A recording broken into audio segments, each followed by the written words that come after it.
ہمارے لیے بڑی خوش بختی کی بات ہے کہ حضرت مولانا سید ارشد مدنی صاحب دامت برکاتہ صدر جمعیت علماء ہند تشریف لائے ہیں، باوجود اس کے کہ طبیعت ناساز ہے۔ حضرت نے ہم لوگوں کی خدام کی دعوت کو قبول فرمایا اور تشریف لائے، تو حضرت سے ہم درخواست کرتے ہیں کہ کچھ نصائح سے، کلمات عالیہ سے ہم سب لوگوں کو مستفیض فرمائیں۔ بسم اللہ الرحمن الرحیم، والصلاة والسلام علی سیدنا محمد وعلی آلہ واصحابہ اجمعین۔ میں مجلس منتظمہ کے اس اجلاس میں اپنی حاضری کو باعث سعادت مندی سمجھتا ہوں۔ عزیز محترم مولانا محمود صاحب صدر جمعیت علماء ہند مجھ کو صدر جمعیت علماء کہہ رہے ہیں اور میں ان کو صدر جمعیت علماء کہہ رہا ہوں۔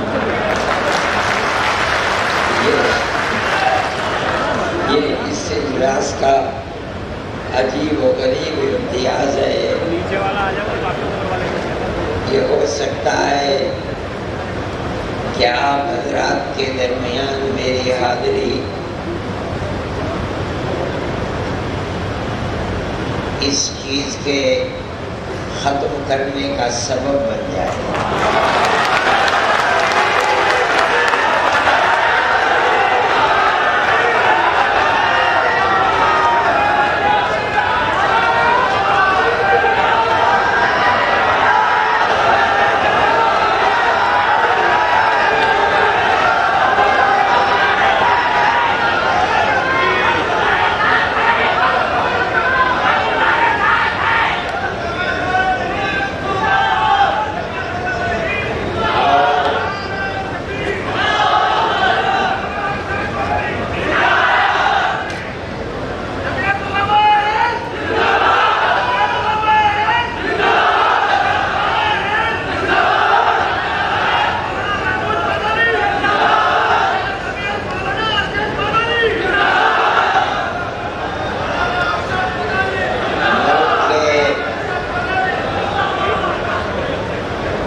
اقلیتوں کے خلاف اور خاص طور پر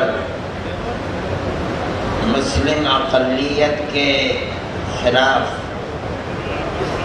اس چیز کا شدید تقاضا بھی کرتے ہیں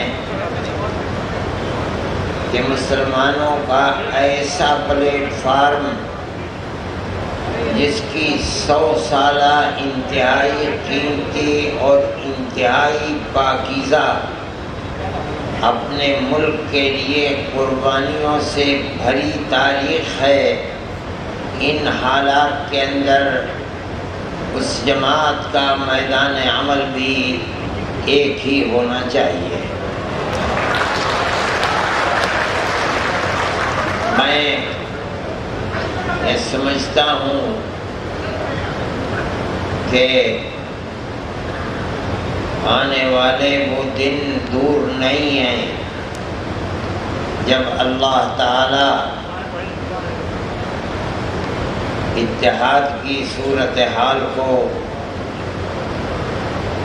جس کا ملک کے حالات ہی مقتضی نہیں ہیں بلکہ آپ حضرات کے دل کی بھی یہ آواز ہے،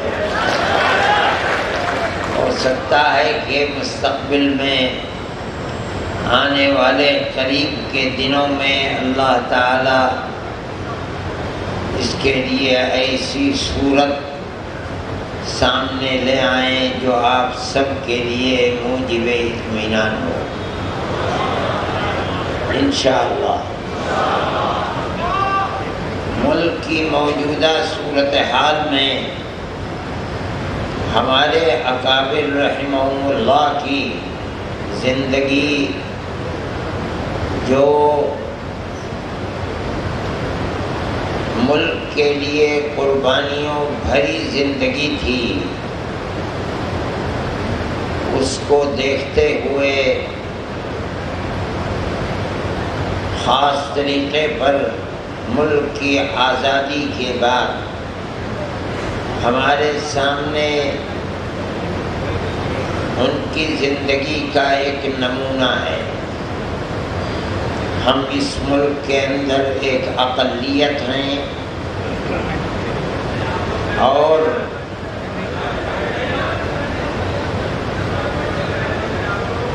ہماری زندگی ملک کی آزادی سے پہلے اور ملک کی آزادی کے بعد مختلف مشکلات اور مسائل کی زندگی رہی ہے، لیکن میں آپ حضرات کے سامنے اس بات کو رکھنا ضروری سمجھتا ہوں کہ ان حضرات نے جن کو اللہ نے بڑی بصیرت عطا فرمائی تھی، ہمارے وہ اکابر جنہوں نے قید و بند کی مصیبتوں کو ہنستے کھیلتے برداشت کیا تھا، ملک کی آزادی کے بعد جن مسائل سے مسلم اقلیت دوچار ہوئی، ان مسائل کا مقابلہ کرنے میں وہ لوگ کبھی سڑکوں پر نہیں اترے۔ آپ ان کی زندگی کو دیکھ لیجئے۔ مجھے خوب یاد ہے کہ ملک کی آزادی کے بعد اسی ہندوستان کے اندر بابری مسجد کا مسئلہ اٹھا۔ ہمارے اکابر رحمہم اللہ جن کی زندگی مجاہدانہ زندگی تھی، ہتھیلی پر جان رکھ کر میدان عمل میں کام کرنے والے لوگ تھے، وہ سڑکوں پر نہیں اترے۔ یہاں دیوبند میں بقرعید صبح کو ہونے والی ہے، رات میں فورس آئی اور اس زمانے میں گائے ذبح کی جاتی تھی، جتنی گائے بندھی ہوئی تھی فورس آئی اور سب کو بھر کر لے گئی۔ یہ ایک واقعہ مسلمان کے سامنے ملک کی آزادی کے بعد اس طرح کا سب سے پہلا واقعہ تھا۔ وہ لوگ سڑکوں پر نہیں اترے، اس لیے کہ میں آج آپ سے یہ بات اس لیے کہہ رہا ہوں کہ آج مسلمان کے سامنے اس طرح کے واقعات شہر بشہر، صوبہ بصوبہ ہیں۔ آپ کے اکابر نے جس طریقے کو اختیار کیا تھا، آپ اسی طریقے کو اگر اپنائیں گے تو آپ کامیاب ہوں گے، ورنہ آپ ناکام ہو جائیں گے۔ ملک ہمارا ہے، ہم کہیں باہر سے نہیں آئے۔ دنیا کے دوسرے ملکوں کے اندر، امریکہ میں، برطانیہ میں، فرانس میں، اٹلی میں، ساری دنیا کے لوگ آپ کو ملیں گے۔ ہر آدمی اپنی شکل و صورت، اپنے قد و قامت، رنگ و روپ، اپنی زبان کے اعتبار سے پہچانا جاتا ہے اور دنیا پہچان لیتی ہے کہ یہ فلاں ملک کا رہنے والا ہے۔ لیکن ہندوستان کے اندر یہاں کا مسلمان اپنی شکل و صورت کے اعتبار سے، زبان کے اعتبار سے، قد و قامت کے اعتبار سے، رنگ و روپ کے اعتبار سے اکثریت اور اقلیت میں کوئی امتیاز اور فرق نہیں رکھتا۔ اس کا مطلب یہ ہے کہ ہم سب اسی ملک کے رہنے والے ہیں اور ہمیشہ سے رہنے والے ہیں۔ یہ آج ملک کی بدقسمتی ہے کہ ملک کی اکثریت جس فرقہ پرست ذہنیت کا شکار ہو گئی ہے، اور جو فرقہ پرست ذہنیت اپنے ہاتھ میں طاقت رکھتی ہے وہ مذہب کی بنیاد کے اوپر امتیاز کر رہی ہے اور نفرت کو پیدا کر رہی ہے۔ میں آپ حضرات کے سامنے یہ پیغام دینا اپنا فرض سمجھتا ہوں، اپنے اکابر کی زندگی کو سامنے رکھتے ہوئے، کہ آپ جہاں ہیں، جس جگہ ہیں، ان حالات کا مقابلہ کریں، پست ہمتی کو نہ آنے دیں، لیکن حالات کا مقابلہ سڑکوں پر اتر کر نہیں کریں بلکہ پیار و محبت کی بارش برسا کر کریں۔ اگر آپ اس طریقے کو اپنائیں گے تو آپ یقین کیجئے کہ آپ کامیاب ہوں گے، خدا کی نصرت آپ کے ساتھ ہوگی۔ صحیح ہے، دنیا کی طاقت ان لوگوں کے ہاتھ میں ہے جن کو ہم دیکھتے ہیں، ملک کو آگ لگی ہے، لیکن قسم کھانے کے لیے کسی کی زبان سے کلمہ خیر نہیں نکلتا۔ اللہ دیکھ رہا ہے اس کو، خدا احکم الحاکمین ہے، دیر ہے اندھیر نہیں ہے، لیکن سوال پیدا ہوتا ہے کہ مجھے اور آپ کو کیا کرنا چاہیے۔ اگر ہم اللہ اور اس کے رسول کے دیے ہوئے وہ پیغامات، وہ قرآن کی آیتیں، وہ رسول اللہ کے فرمان، جن کو مذہب کی بنیاد پر نہیں، انسانیت کی بنیاد پر پیار و محبت کی جو تعلیم ہے، اگر مسلمان خدا کی توفیق سے ہم اس کو سینے سے لگائیں گے اور مضبوطی کے ساتھ تھامیں گے، قطع نظر اس کے کہ کسی کا دین، دھرم اور مذہب کیا ہے، ہم پیار و محبت کا ہاتھ بڑھائیں گے، ایک دوسرے کے ساتھ قربت کو اختیار کریں گے، تو میں یقین کے ساتھ کہتا ہوں کہ اللہ احکم الحاکمین کی نصرت ہمارے ساتھ ہوگی، اور انشاءاللہ ہم کامیاب ہوں گے۔ آگ لگانے والے خود اس آگ میں فنا ہو جائیں گے، پیار و محبت کو اٹھانے والے انشاءاللہ کامیاب ہوں گے۔ میرے بھائی، آپ جہاں ہیں، بڑے شہروں میں ہیں تب، چھوٹے قصبات میں ہیں تب، دیہاتوں کے اندر ہیں تب، مدرسے چلاتے ہیں تب، اسکول چلاتے ہیں تب، آپ اپنے بھائیوں کے دکھ درد کے اندر شریک ہو، ان کو قریب کریں، آپ دکھلائیں کہ مدرسوں کے اندر کیا تعلیم دیتے ہیں، اسکولوں کے اندر کیا تعلیم دیتے ہیں، آپ بچوں کو کیا سکھاتے ہیں، مدرسوں میں کیا پڑھاتے ہیں۔ آپ ان حالات کا مقابلہ اگر کر سکتے ہیں تو اسی طرح کر سکتے ہیں۔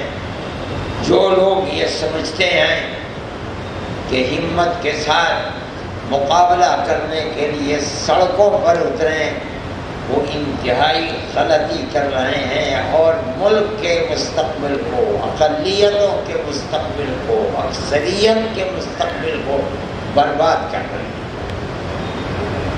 میرا یہ موقع نہیں تھا، میں تو ان کے بلانے کے اوپر آیا، لیکن میں نے دیکھا کہ مجھ سے پہلے آنے والے لوگ اس طرح کی باتیں کر رہے ہیں، تو میرا جی چاہا کہ میں بھی اپنے اس پیغام کو آپ کے سامنے رکھوں۔ یہ چاہتی ہے دنیا، ارباب اقتدار چاہتے ہیں کہ کسی طرح مسلمان ہندو کے مقابلے کے اوپر، اقلیت اکثریت کے مقابلے پر سڑکوں پر آ جائے اور باہم ہاتھا پائی ہو۔ میں یہ کہتا ہوں کہ مسلمان اس کو لکھ لے کہ اگر کسی ایک جگہ بھی مسلمان یہ کرتا ہے تو میں کہتا ہوں 100% کہتا ہوں کہ وہ فرقہ پرست ذہنیت کو تقویت پہنچا رہا ہے۔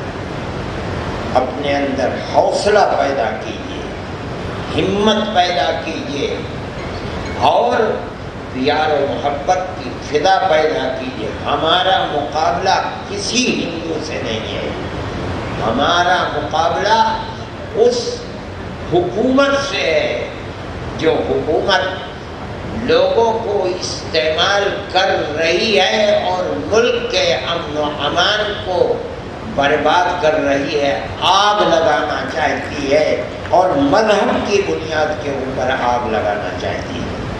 ہم اس کے مقابلے کے اندر کورٹ میں جائیں گے، ہر کورٹ میں جائیں گے، لوور کورٹ میں جائیں گے،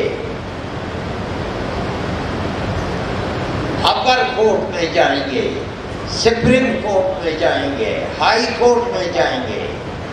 ہم امن و امان، عدل و انصاف کی دہائی دیں گے۔ میں مانتا ہوں، سمجھتا ہوں کہ فیصلہ آنے کے اندر تقدیر کے فیصلے میں دیر لگ سکتی ہے، لیکن ہندوستان ابھی عقل مند، عدل و انصاف کو چاہنے والے لوگوں سے خالی نہیں ہوا ہے۔ آپ کو فیصلہ ملے گا، اور جو لوگ گلی گلی، کوچے کوچے، مسجد مسجد آگ لگا رہے ہیں، اللہ ان کو خائب و خاسر اور ذلیل و رسوا فرمائے گا۔ اس لیے میرے بھائی کوئی مایوس ہونے کی ضرورت نہیں ہے۔ اس ملک کے وہ بھی ہندو تھے جنہوں نے اخلاق کے مسئلے کے اندر اپنے نظام اور وہ جو ان کو انعام ملے تھے ان کو واپس کر دیا، حکومت کے ارباب اقتدار کے منہ پر مار دیے۔ وہ بھی لوگ آئے جو سینکڑوں کی تعداد میں بڑے بڑے پڑھے لکھے لوگ آئے، اور انہوں نے صدر جمہوریہ کو ارباب اقتدار کی طریقہ کار کے خلاف درخواستیں دی ہیں۔ جو جہاں بیٹھا ہوا ہے وہاں اس کو برا سمجھ رہا ہے، اور آنے والے وہ دن جو ملک کو سری لنکا کی طرح سے بربادی کے کنارے پر پہنچانے والے ہیں، وہ اپنی آنکھوں سے دیکھ رہے ہیں۔ ہم ان حالات کا مقابلہ کس طرح کریں؟ میں اپنے اکابر کے طریقہ کار کو سامنے رکھتے ہوئے میں یہ سمجھتا ہوں کہ طریقہ یہی ہے کہ ملک کی اقلیت، اکثریت اور عوام کے مقابلے کے اندر سڑکوں پر نہ اترے۔ ہمارا جہاں کہیں مقابلہ ہوگا حکومت سے مقابلہ ہوگا۔ ہم حکومت کو 10 مرتبہ طاقت کے ساتھ، اخلاق کے ساتھ سمجھائیں گے، بتلائیں گے کہ تم اپنے زبان پر جو تم نے تالے لگا رکھے ہیں اس کو توڑو، ملک کی بربادی کے لیے نہیں، آبادی کے لیے اپنے اقتدار کو کام میں لاؤ۔ نہیں لاؤ گے تو دیر ہے اندھیر ہے ملک برباد ہو جائے گا، کنگال ہو جائے گا، تباہ ہو جائے گا۔ نہ اکثریت اکثریت رہے گی، نہ اقلیت اقلیت رہے گی۔ وہ ملک کے حالات ہیں، ان کو سمجھیے۔ میں بھائی ہونے کی حیثیت سے آپ سے کہتا ہوں کہ آپ مقابلہ پیار و محبت کے ساتھ کریں، تبھی آپ کامیاب ہو سکیں گے۔ جمعیت علماء کا یہی ایک پیغام ہے، میرا پیغام نہیں ہے، جمعیت علماء کے بزرگوں کا یہ پیغام ہے، ان کی زندگی ہے۔ انہوں نے کبھی اس چیز کو سامنے نہیں رکھا کہ وہ سڑکوں کے اوپر اتریں اور سامنے آ کر کے یہ بات کریں. نہیں، بابری مسجد کے مسئلے کو پہلے دن وہ کورٹ کے اندر لے گئے اور جمعیت علماء آخری وقت تک کورٹ ہی کے اندر اس کو لڑتی ہے. جو لوگ اس کو سڑکوں پر لے کر کے آئے، میں نام لینا نہیں چاہتا، کچھ زندہ ہیں، کچھ دنیا سے چلے گئے، انہوں نے اس مسئلے کو خراب تو کیا ہے لیکن اس کو کامیابی سے ہمکنار نہیں کیا. میں آج بھی یہی بات کہتا ہوں. ہو سکتا ہے کہ جو لوگ آپ میں ہیں ان کے جذبات بھی ہوں. میں اگرچہ ایک بوڑھا آدمی ہوں لیکن میرے سامنے ان اکابر کی ایک زندگی ہے، اس لیے میں معافی چاہتے ہوئے اگر میری یہ بات میرے بعض احباب کو گرا گزر رہی ہے تو میں معافی چاہتے ہوئے معذرت پیش کرتا ہوں اور جمعیت علماء ہند کے اکابر کے اس نظریے کو پیش کرتا ہوں کہ کبھی اقلیت اکثریت کے افراد سے لڑ کر کامیاب نہیں ہو سکتی. ہماری لڑائی ملک کے اندر جب بھی ہوگی حکومت سے ہوگی. حکومت ہماری ہے، حکومت سے ہم لڑیں گے. اگر حکومت ہمیں ہمارا حق دے گی ہم تالی بجائیں گے، اگر ہمارا حق چھینے گی ہم اس سے لڑیں گے. عوام سے لڑنا ہمارے لیے کبھی فلاح و بہبود کا سبب نہیں بن سکتا. میں اپنے ان کلمات کے ساتھ میں پھر اللہ کی ذات سے یہ توقع رکھتا ہوں کہ آنے والے دن آپ حضرات کے لیے خوشخبری کے دن ہوں گے انشاءاللہ. اللہ تعالی ہم سب کو اپنے فضل و کرم سے نوازے اور اللہ تعالی ملک کے اندر مسلم اقلیت کو مضبوط سے مضبوط تر فرمائے اور اکثریت کے دلوں کے اندر اقلیت کے ساتھ چھوٹے بھائی کی طرح زندگی گزارنے کے اندر نظریے کو پیش کرنے والا بنائے. وآخر دعوانا ان الحمد للہ رب العالمین وصلی اللہ تعالی علی خیر خلقہ سیدنا محمد وعلی آلہ واصحابہ اجمعین. میں پھر آخر میں یہ بات کہتا ہوں کہ میں نے ایک نظریہ پیش کیا ہے اور بس میرا ایک نظریہ ہے، میں اس کو ہر جگہ پیش کرتا ہوں. اگر میرا یہ نظریہ آپ حضرات میں سے کسی کے نظریے کے خلاف ہو تو میں معذرت چاہتا ہوں اور دعا کرتا ہوں کہ اللہ اس ملک کو پھلتا پھولتا ملک بنائے. یہاں کے سب بسنے والوں کے دلوں میں ایک دوسرے کے ساتھ پیار و محبت پیدا فرمائے اور وہ پرانی پیار و محبت کی تاریخ جو اس ملک کی بڑی قیمتی تاریخ تھی، اللہ اس تاریخ کو زندہ و جاوید فرمائے. وآخر دعوانا ان الحمد للہ رب العالمین.